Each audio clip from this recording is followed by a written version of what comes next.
Hello, friends. I'm beginning now with a treatise on white magic video commentary for the eighth rule. This is our second program for the eighth rule, and so I'm calling it 8.2. And I had made a mistake before I told you I was going on to program 9, but somehow had skipped program 7 in the numbering. So I hope this corrects everything. And before long, this division of half my face in the light and half in the dark, very Ray 4 thing, but okay, I hope that will be solved before long with the sun changing its position, or Earth changing its position relative to the sun. All right, well, we're talking about the subjugation of the Agnisurians of the astral plane. We don't, as normal human beings who are not masters, subjugate the Agnisurians of the Buddhic plane. Agni Chaitans are existing etheric physically and atmically, Agnisurians astrally and Buddhically, and Agnishvatas on the mental plane lower and higher, though the ones we normally deal with are considered to be on the higher planes and are related closely to the solar angels. So anyway, they constitute the astral body and are the living substance of the astral plane. And he learns to function as an adept on that plane and to pierce through its illusion and see life true. This is what lies before us. Remember that one of our masters, or our masters in general, are masters in relation to the lower 18 subplanes and perhaps the lower 21, but they are not yet masters in the cosmic etheric level. They have not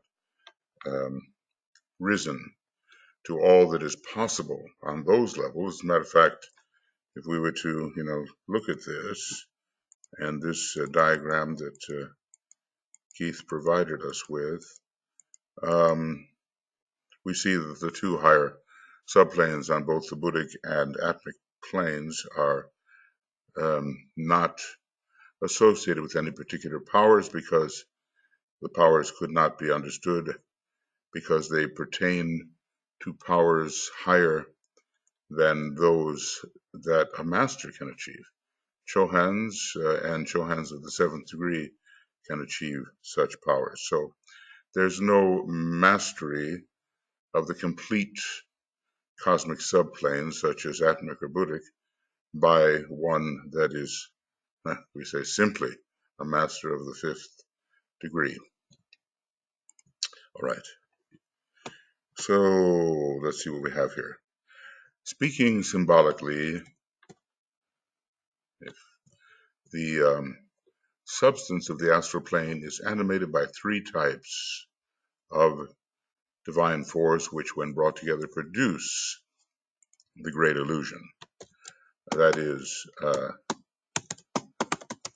the great illusion, that's great invocation, we don't want that, illusion of the astral plane, but not the great illusion in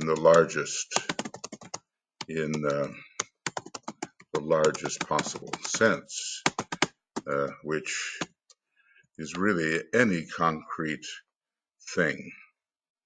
Any finitude is an illusion. Now let me just put that down. Any finitude is an illusion. Well, we can debate that at another time. So first we have the force of selfish desire. The world is rampant with it now, and millions upon millions are affected by it now. This involutionary energy plays a big part in bringing about evolution, for selfishness is the nursery of infant souls, at least. It builds up the individualized self which is necessary. There are people who are not yet at the stage where they can be truly selfish in a threatening sense, hurting others. Hence, the aspirant refuses to be held by it, and note the act of will here. The act of will, and let's call it related to the Law of Repulse, which is the fourth law of the soul and has a lot to do with the Scorpio and the power of dispersion and scattering and detachment and refusal to be associated with. It's an aspect of the law of love, eventually, we're told, but nevertheless, we do reject it. It's a rejecting energy. But remember that, the selfishness. I mean, when we're, looking at people and say, oh my goodness, this is such a selfish act, that selfishness is the nursery of infant souls in incarnation. And that's not even, the word infant is used, not even the word little ones or young people, or considering the gradual growth of the soul. But when we see people who obviously have developed other faculties to a great extent and are quite intelligent and are therefore both intelligent and selfish, we know something is out of balance because the love aspect has not kept pace with the intelligence aspect. And that's really something that has to be corrected here on our planet, and the reappearance of the Christ and the emergence of the planetary soul on the second ray will really help with that. So first, we're talking about, on the astral plane, the force of selfish desire. And if we could only change the sense of identity, but it takes some degree of sophisticated thinking and feeling and perception, then we could at least modify this selfishness, because one is only selfish about something that one considers to be oneself. And if we change the idea of what our self is and change the experience of what our self is, then we will attack, and we will change the tendency to selfishness. Now, the next thing we find, three types of divine force. Now, by the way, he calls them all divine. Interesting that they must be necessary, since he calls them all divine, So let's see here. We'll make it big.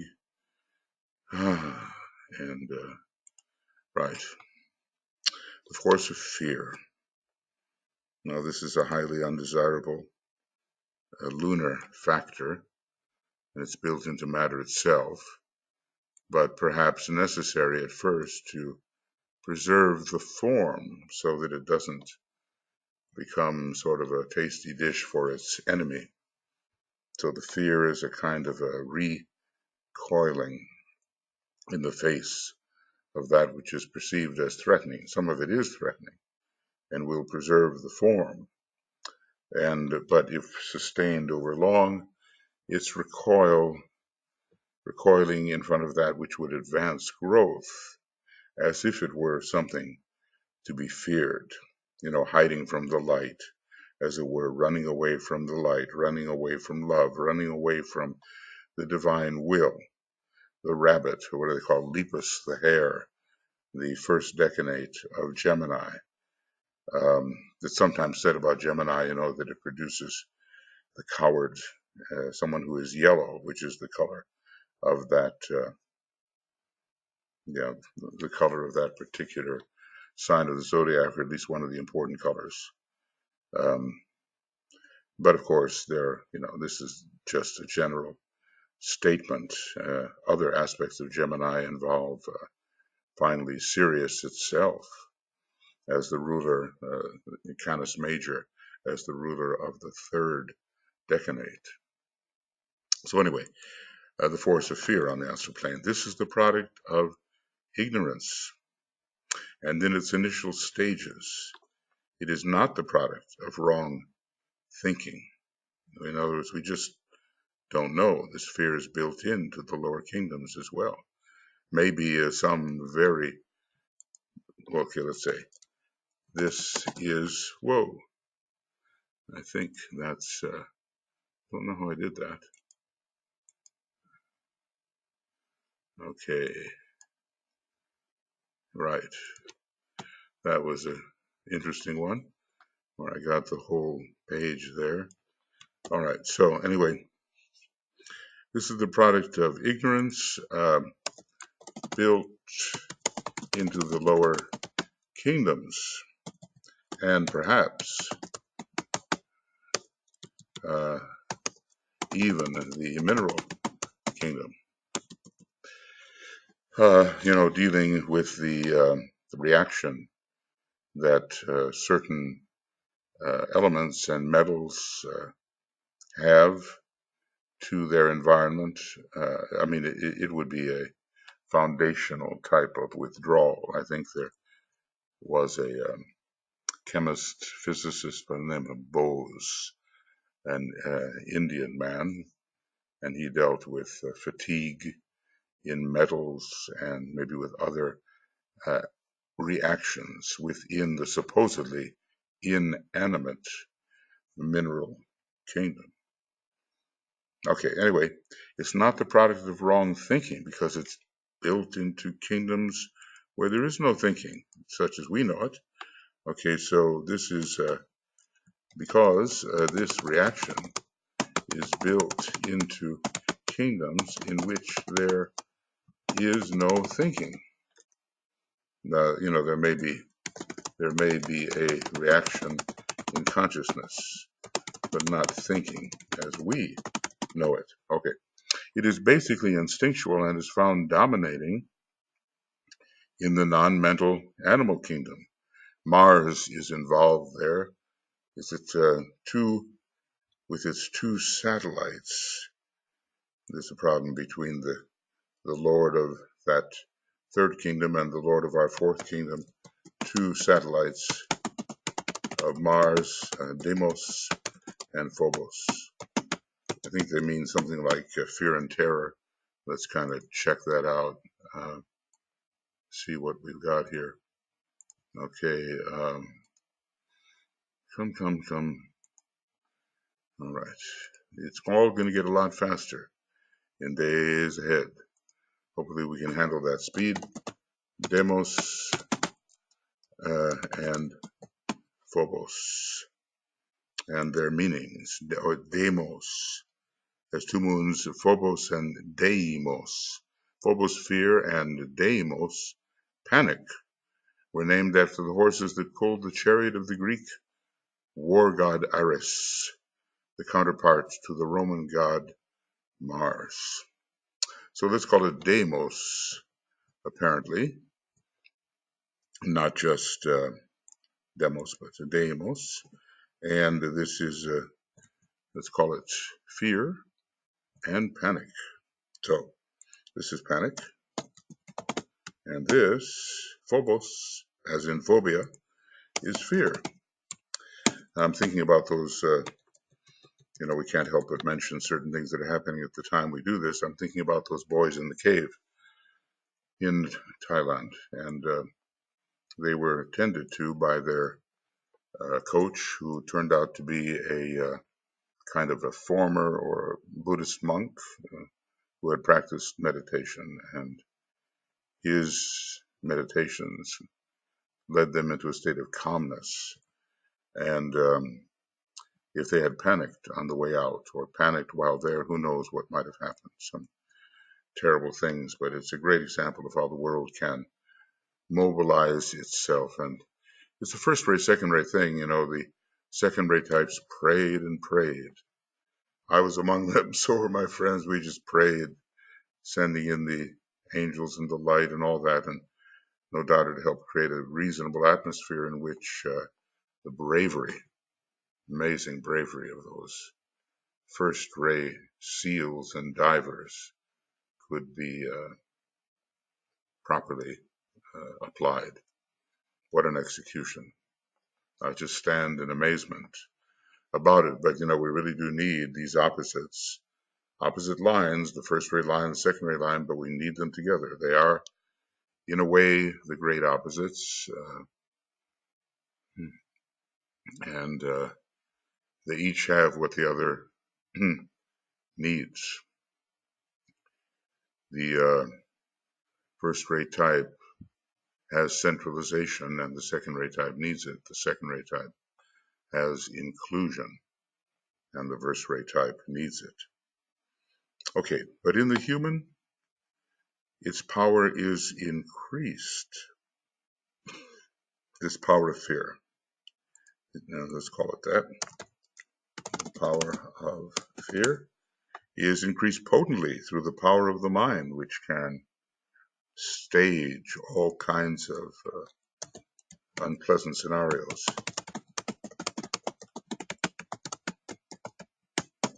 And through memory of past pain and grievance, and through anticipation of looking back, looking forward, through anticipation of those we foresee or imagine, the power of fear is enormously aggravated by the thought form we ourselves have built of our own individual fears and phobias. Well, I'm sure we all have that kind of experience, building up what we may encounter and maybe even exaggerating the past and then imagining that if that past were repeated, it would be even more terrible. But there again, identifying with the immortality of ourselves, identifying as an immortal God, and somehow proving that to ourselves is of the utmost importance.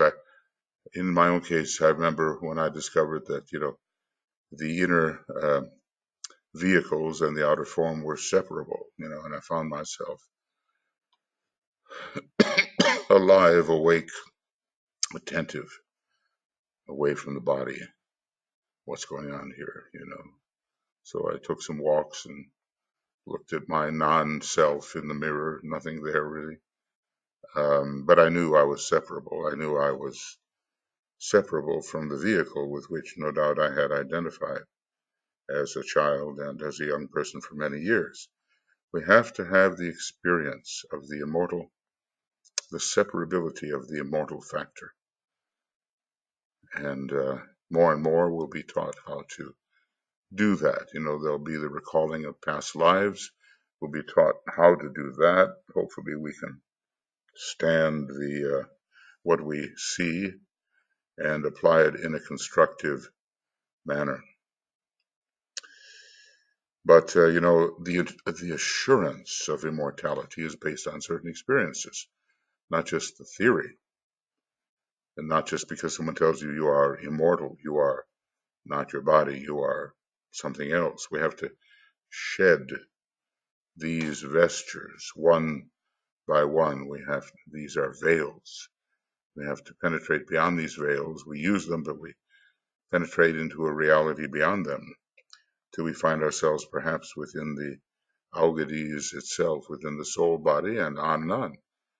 Maybe, within other vehicles which have been organized and coordinated on the Buddhic plane. Once the egoic lotus is no more. So experience is the key. So anyway, this thought form that we run over and over again, I remember I saw a film. It was about the days of Bloody Mary in England when Catholicism was being threatened by the new Protestantism, and so they were burning every kind of Protestant they could find, especially the ones that wanted the old, the Bible and other materials translated into English. I mean, here was a man that was brave enough to speak out a version of the Bible or some verses in English in the middle of a church service, and of course he was captured and condemned to death. And I saw him sort of in his room before his execution, and he had a flame in front of him, a candle. He was going to be burned alive, and he tried to get near the candle and touch the candle. Of course, it was a horrifying experience because he realized the pain that was involved. But we anticipate these things. We anticipate future pain. If only we could have a catalog of memories about how many times we have seen the dissolution of the body and awakened from that dissolution quite intact and very much ourselves and so forth. But we need to have that kind of flexibility and mobility in and out of the body. Maybe that's somewhat achieved, I don't know, sometimes in relation to the sixth pedal, which is a Piscean pedal, a Neptunian pedal, a Virgo pedal. Neptune is involved. So Neptune rules this coming and going in and out of the body, which is why it is the planet of mediums. You know, the medium opens the body to the incoming entity and steps aside. This is either good or bad, depending on whether it's conscious more under Virgo or unconscious under Pisces and Cancer. The Tibetan informs us. But that particular pedal, the sixth pedal, is obviously associated with Virgo too. So conscious mediumship may be possible. Anyway, a little digression there. Anyway, fear in the human being is not just an unconscious thing suddenly rising, you know, as when maybe an antelope is being chased by a lion or something in that moment, or suddenly a crocodile is springing out of the water and grabbing hold, but it's anticipated, it's built up over hours and days and weeks and years. The thought form grows in power as we pay attention to it, of course, for energy follows thought till we become dominated by it. And here is, well, you know, there's that old saying, a coward dies 1,000 times before his death. A hero dies but once. And the hero is not going to ruminate over the very unpleasant, possibly unpleasant rending process. Now, second-rate people, and this is something I've always remembered, and something I've applied to myself and other second-rate types. Second-rate people are particularly prone to this, particularly prone to fear.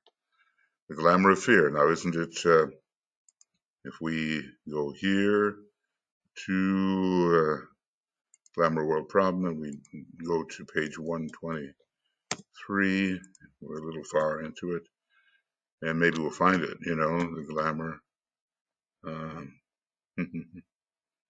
Self-pity, yeah, the glamour of fear based on undue sensitivity and also on attachment to that which one is definitely going to leave behind in the rending process. So, you know, the Buddha was a great second-rate type in his soul, and who knows where else. And he dealt with this issue of detachment. When we're truly detached from that which we had identified ourselves with, and detached because of our experience, then the fear will begin to subside. So anyway, second-rate people are peculiarly prone to this glamour of fear. So search yourself, you know, and see if it's an issue for you. I know it has been an issue for me in various ways. And, well, maybe some kind of final fear is the fear of the annihilation of being or annihilation of consciousness or something of that nature. But we have to prove that these factors do not really exist.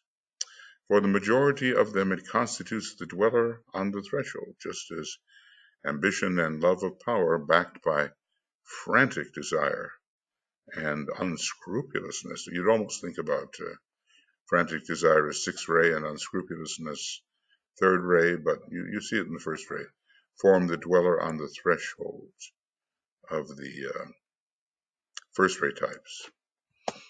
So this is really useful. Maybe he's going to tell us a bit about the customary, the usual dweller on the threshold for the various types.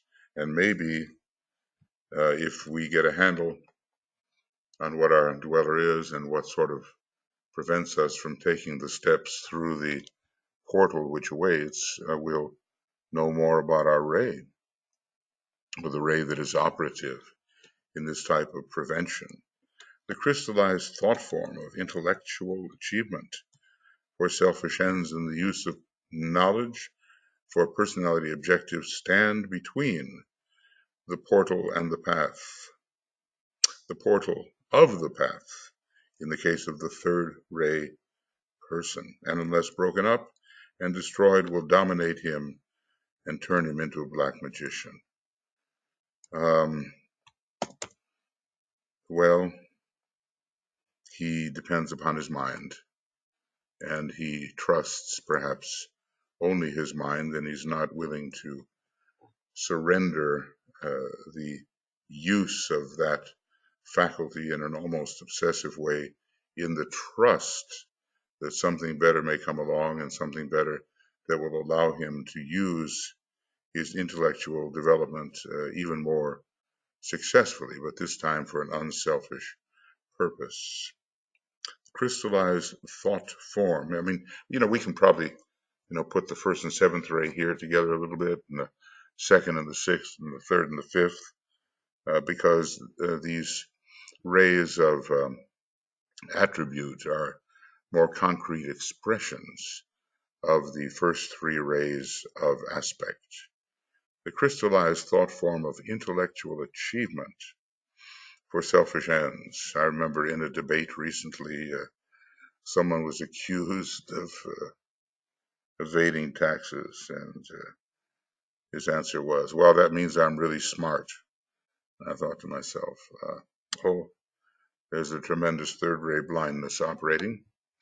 And the use of knowledge for personality objectives, because we identify as a personality, stand before the portal of the path in the case of the third ray person. Remember, when we use the word person, we're not just talking about personality. It's probably pretty much the soul, and eventually even the monad.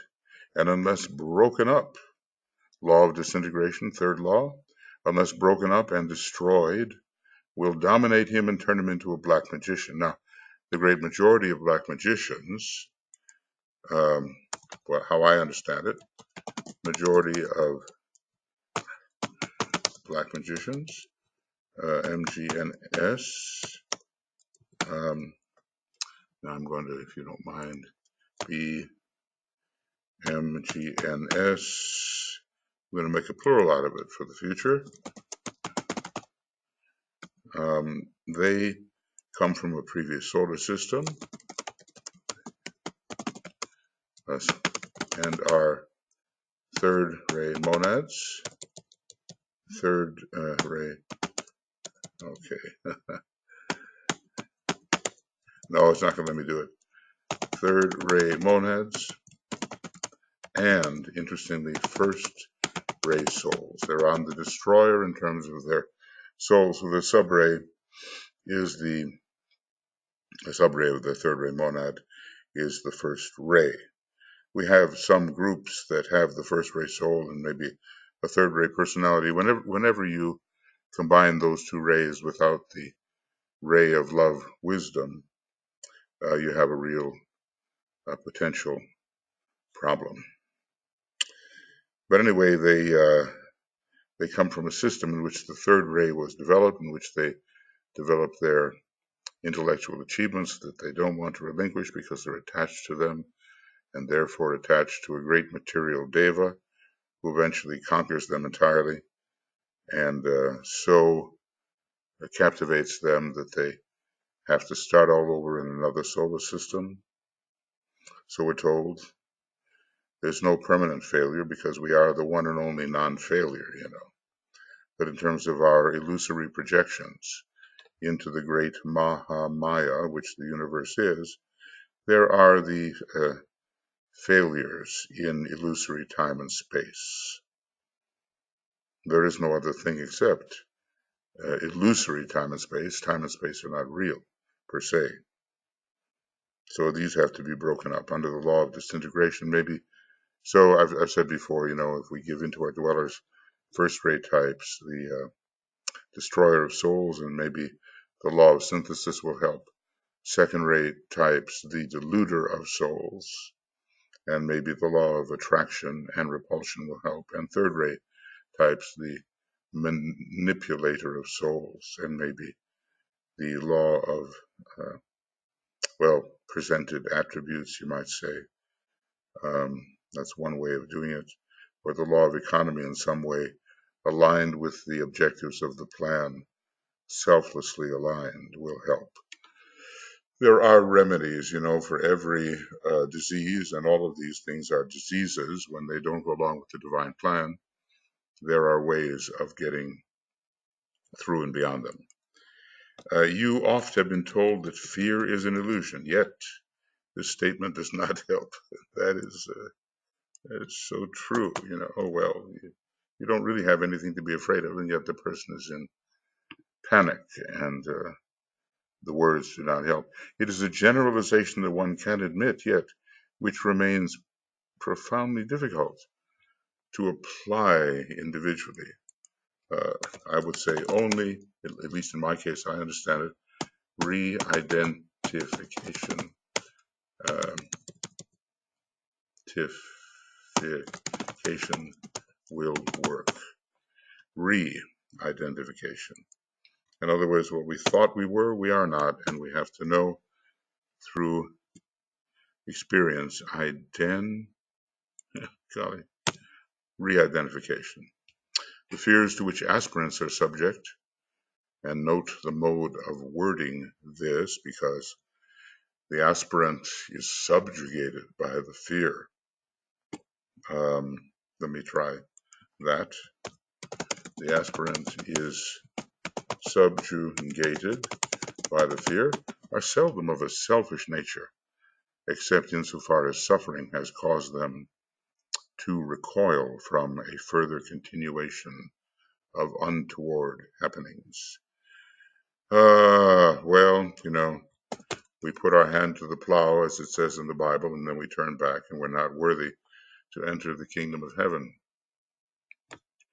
Well, we just, we stop making our directed efforts, and therefore do not build up the vibratory qualifications to enter the kingdom of heaven. Their fears, aspirants' fears, maybe we can identify that because we're all aspirants here. We wouldn't be reading Master DK so carefully if we were not aspirants, Their fears are wrapped in seeming love. Notice how he gives the qualifier there. He calls it seeming love of their loved ones. DK has been through all of this. We're told the masters have been through it all. And they have the perspective of what it is we face on the continuing path. Their fears are wrapped in seeming love around their loved ones. Yet should each disciple ask himself a most practical question. How many of the torturing hours have been expended on realities and tangible happenings, and how many on illusory premonitions and on doubts and questionings based on that which has never happened? I mean, we go back and we examine what some of our fears have been, and has there been any tangibility to them at all? Has it been even worth the effort of all the torturous thinking and doubting and recoiling and quaking and all these things? I'm trying to think in my own life, as an astrologer, I could pretty well, I thought, predict the time of death, although there's so many variables involved there. And I might have seen, oh, look at this time. This is a very heavy time. Well, it was heavy, but it turned out to be heavy in a different way. Or this time, when things are really threatening to the bodily form, turned out that what was really threatening to the bodily form came through at a time where much less was indicated. And so, I kept it in the back of my mind as I approached these times and got through them with minimal distress, only to find that later I was completely surprised and overtaken by some disastrous effects that were not, in my view, particularly indicated. So there's a lot about astrology I don't know, or maybe we don't know, and a lot about the destiny of the soul in incarnation as managed by the overshadowing angel of the presence, solar angel. Uh, there's a lot we don't know. I would like to point out to my brothers that they need to do two things: to meditate on truth in daily life, using the concept of truth practiced and lived by as their seed thought in meditation. And to this end, I would suggest that they memorize and use at all times, when swept by illusory fears and needless foreboding, the following formula or prayer. You've got to admit this is a practical and wonderful book, which guides us, certainly. So anyway, meditate on truth in daily life, using the concept of truth practiced and lived by as their seed thought in meditation.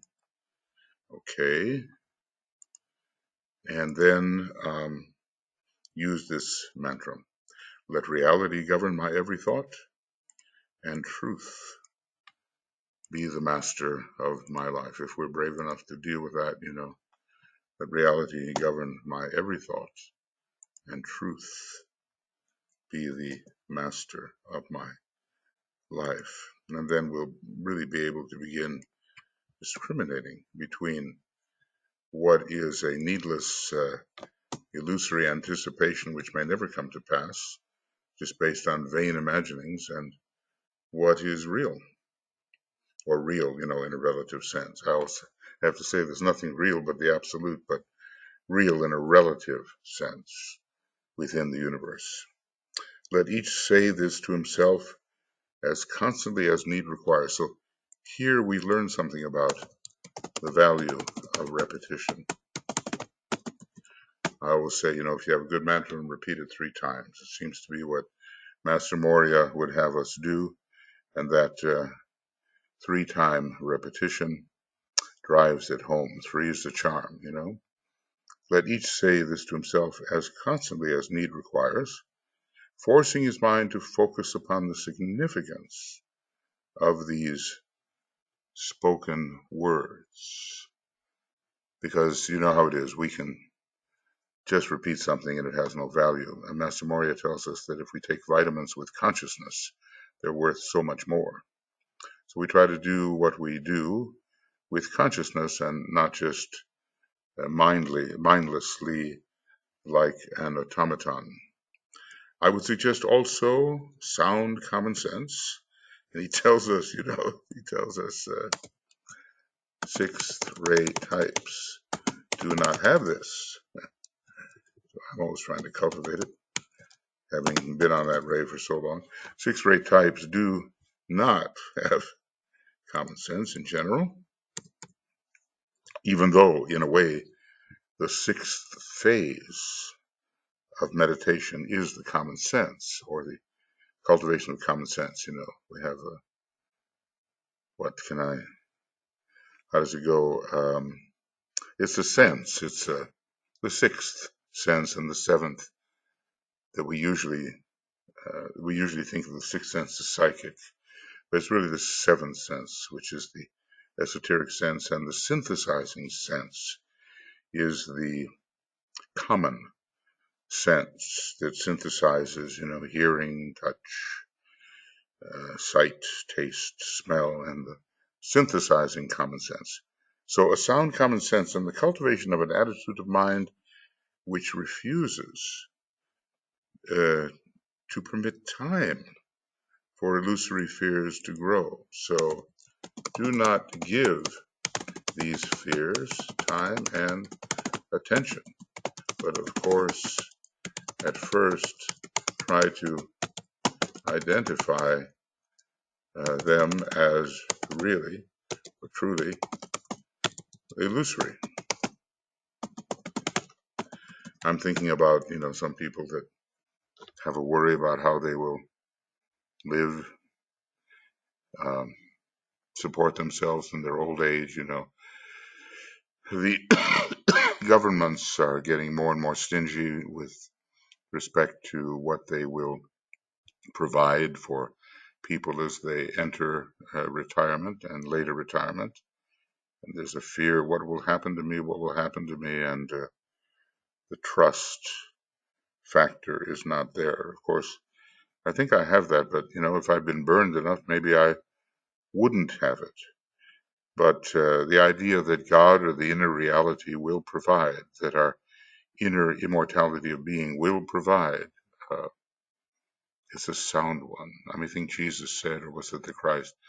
You never know exactly who's talking there, but it sounds like the Christ that do not worry about these things that you need. Your Father in heaven knows you have need of these things. And do not worry about speaking the truth of the teaching.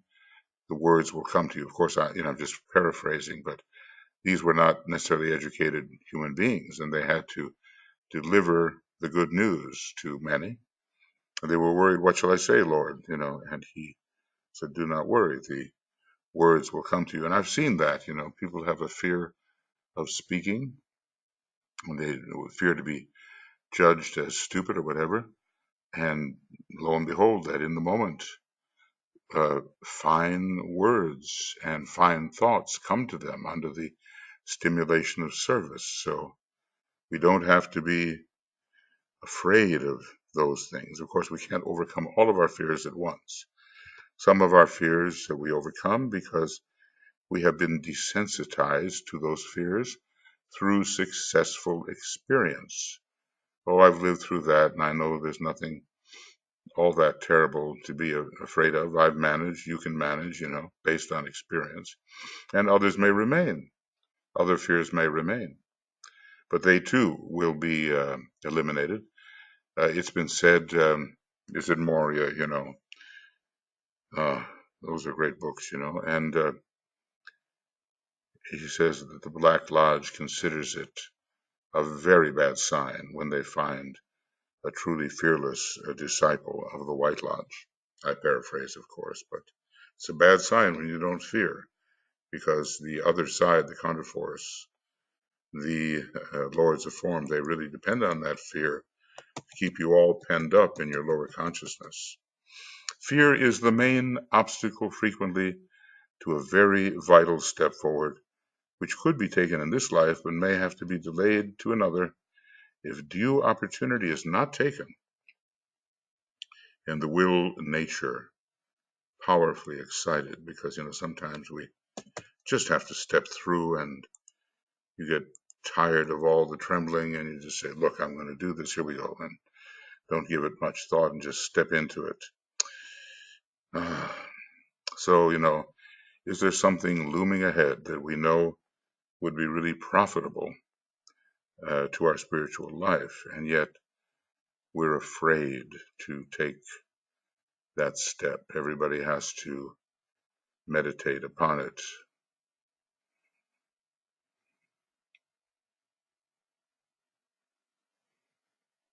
And many, many different kinds of fears might come up, but always if the next step is identified, what a shame it would be um, not to exert oneself in that direction and not to excite the will nature to the point where the necessary step can be taken.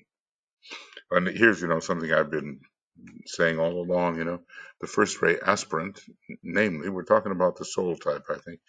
The first ray aspirant who fails to overcome his dweller may become a destroyer of souls. Notice may. Just because you go down the left-hand pathways doesn't mean you're necessarily going to become the black magician solidly in the Black Lodge. You may turn back. You have the chance to turn back to the good way.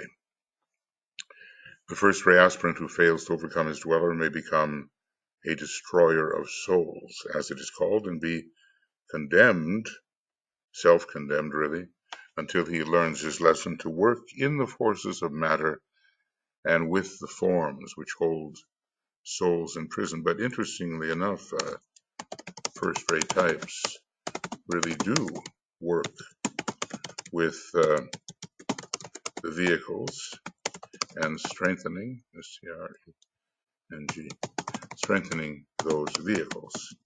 This is the occult significance of the misunderstood words, death and destruction. Of this type, the devil is the great prototype, whatever that devil is, Sometimes I've associated the devil with the idea of the mentality of the devil, pride, the world, the flesh, and the devil. So that natural sequence that we're faced with puts the devil on the mental side, but one can understand that we may be condemned to work things out in a very low field until we, the dweller, have acquiesced to Krishna, the soul, acquiesced to our higher self or to the Christ within us. So these are important ideas, and I don't think we're, coming in contact with such people. Although Master DK says that the Black Lodge wars militantly against the progress of the aspirant, warring militantly, we would find those words, I think, if we looked it up. Let's just see if I can find those words. Warring militantly is one, and occult attacks and occult powers warring militantly against the aspirant will occur, and they may make their power felt in one or other of the vehicles, and in rare cases where the aspirant is important enough, on all at once. So this is, 346 and 347 in this same book, which is very practical about the kinds of things we face. Yes, there is a militant warring going on within the inner worlds against those who seek the light, but at the same time, DK has warned us against thinking we're too important, and that really they have to, Shambhala has to deal with a lot of the evil that we mistakenly think we're being subjected to. The second ray aspirant who builds his dweller and permits, now notice it is the building ray, right? This second ray is the building ray. Sorry, B-Y-L-D, building ray. And up here, the overcoming, the conquering, it's put in terms of a battle. Who's the victor when we're talking about the first ray, but with the second ray, we're talking about building something up and permits its increasing control, becomes the deluder of souls, misleading others who trust. And of this, think about that labor of Hercules, the Gemini labor, and think about Bucyrus and that teacher, Bucyrus, who said, look, without me, you can't make any progress. It's the standard bit where you try to keep your students dependent upon you instead of having them become independent agents of their own progress. So the misleader of souls, the deluder of souls, when the second ray is supposed to be a great ray of light-bearing influence, bestowing light. He is the true Antichrist, and through false teaching and the work of so-called miracles, there are some teachers who have built their reputation upon miracles, so they appeared to the masses, but the explanation of how they were performed was fairly straightforward. He is the true Antichrist, and through false teaching, there's a load of it today, and so-called miracles through hypnotism and mass suggestion. He draws a veil over the world and forces men to walk in the great illusion. Well, I guess we all have our ideas about who has been, in our estimation, the false teachers of our life. Just make sure that we don't become that, and when we don't know something, we say it, and when we do, we offer it as a suggestion. It is interesting to note that the work of the devil, the imprisoner of souls, is beginning to lose its power, for the race is on the verge of understanding that true death is immersion in form and that matter is but part of the divine whole. That's interesting. So the first ray dweller is now having a lessening of power. But this is it's called the destroyer of souls, but also I have to make this bigger because this is another way of looking at the first ray approach, the imprisoner of souls. Of course, whenever the dweller is operating, you will have a kind of imprisonment going on. The dweller has to be put in its proper place. And before we start doing that for others, we had better do it for ourselves, right? The thought form of this dweller on the threshold which humanity has built for millions of years is on the verge of destruction. This is a good sign, something that we look forward to, but the work of Antichrist is only rising now to its height, and the delusion of riches. Now, you see these churches where the mega rich, or at least people hope to become the mega rich, and the pastors are the mega rich, and there have been some good stories about that.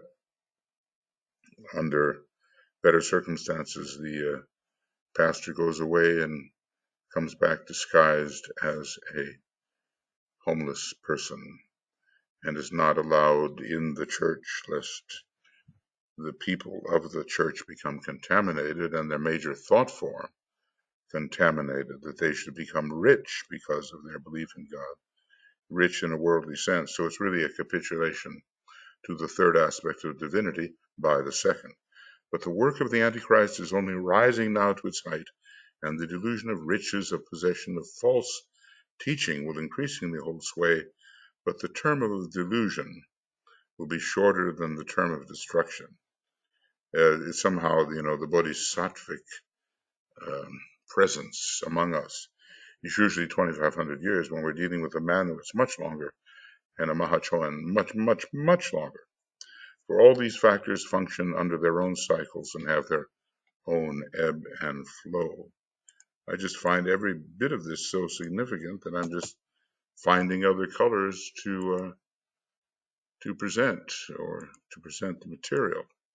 Now, the third ray person who fails to shatter his dweller, what do we call it?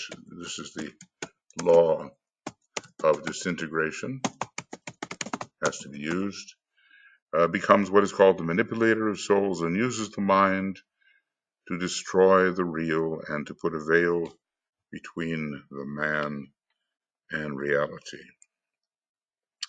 I'm thinking about Goebbels, in the Nazi group. He was one of the ones who was, I think, closest to the Black Lodge along with Hitler. He said two of them are closest and most powerful and most dangerous. And I think he was a combination of the deluder of souls through the manipulation of souls. He found a way to manipulate and thus delude. So let's be sure of what we say and what we teach as sure as possible, and not make presumptions and not present ourselves as what we are not. The third-rate person who also fails to shatter his dweller becomes what is called a manipulator of souls and uses the mind to destroy the real and put a veil between the man and reality. You know, the veiling part is very much connected with the third rate. Now, at the moment that Jesus died on the cross, we're told the veil of the temple was rent in twain. And there is, these veils are existing on the etheric plane, and they have to be penetrated and dissipated.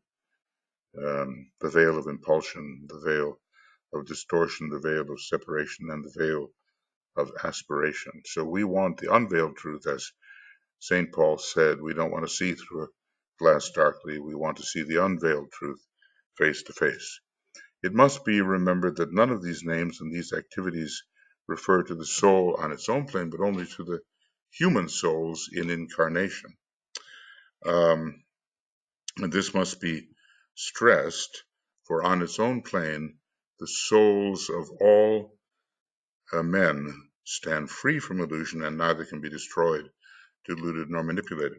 Well, I'm reaching the end now of this program. Just a couple of minutes left here. Let's see what we can finish off. We just have about 3 minutes. It is only the souls in prison who are subject to the activities of the forces of evil, and only for a term. And of course, we're all, in a way, souls in prison. We are all, at this time, souls in prison. But is it, what do they say? Is it a prison which is maximum security, or maybe a minimum security prison? The first group works through governments, through politics and the interplay between nations, and is relatively small in number, but it does imprison, All of these imprison. Let's see, where's that word? None of these names or activities refer to the soul on its own plane, but only to human souls. Well, all of them imprison in various ways. If you can't see reality, if you can't function in the light of the soul, if you're confined to matter in one way or another, that's a prison. So the second-rate group who delude and deceive work through religious agencies, through mass psychology, and the misuse and application of devotion and arts. So notice how the fourth ray and the sixth ray get into this consideration, and not only the second ray. They are the largest in number. And the third group work primarily through commercial relations in the business world and through the use of money. The concretization of prana, of universal energy or universal energy, and the outer symbol of the universal flux and flow. These thoughts are suggestive and not vital, dealing as they do with cosmic tendencies which have been adopted by the souls in incarnation and create various types of imprisonment. We can be actually physically imprisoned. We can be imprisoned by the ideas we think. We can be so misguided and so manipulated into various directions of activity that it all equates as a prison. Well, okay, friends, this is the end of A Treatise on White Magic video commentary. number 8,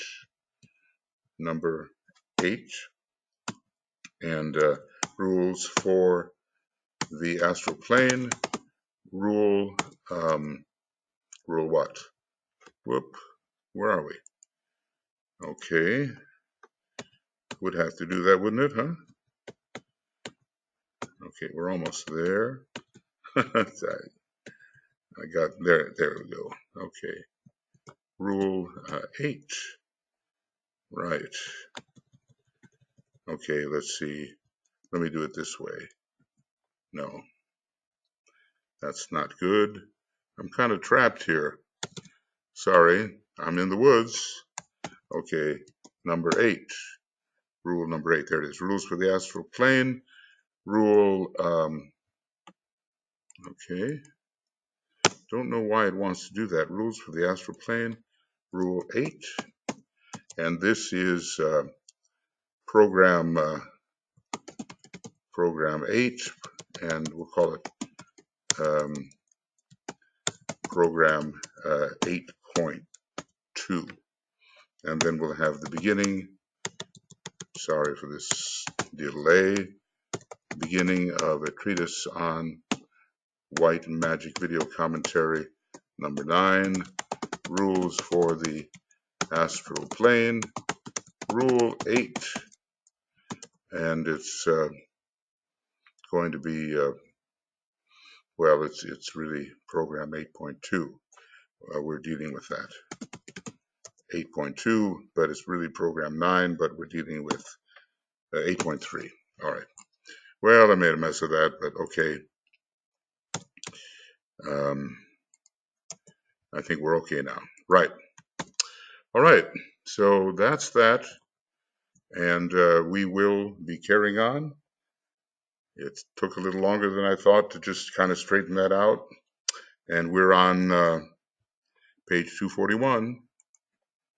Page 241. And here we're ending on page 241. We just don't want to get lost. You know, sometimes I have to review what we've done before, so we have that bridging of continuity. Okay, all the best. Let's study hard. Let's assimilate. Let's apply this very, very practical advice, and not get lost in our lists and all the rest of it, but keep the clarity that Master DK is presenting. We'll do our best. Okay. We'll see you just a little later, and everything is reacting at the same time. Okay. Over and out.